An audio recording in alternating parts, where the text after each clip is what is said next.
In this video, you will be learning about the law of conservation of mass and what it means for a chemical reaction. So first let's remind ourselves what mass is. A brief review of mass reminds us that mass is a measure of the amount of matter in an object.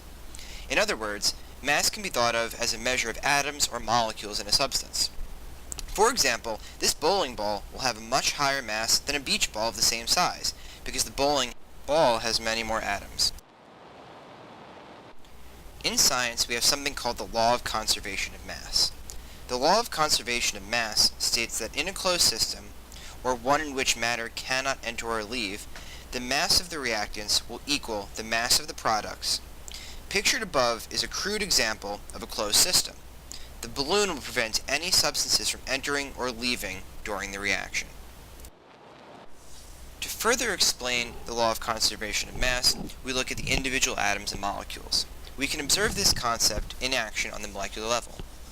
If we take 16 atoms of element X and add them to 8 atoms of element Y, this gives us a total of 24 atoms in the reactants.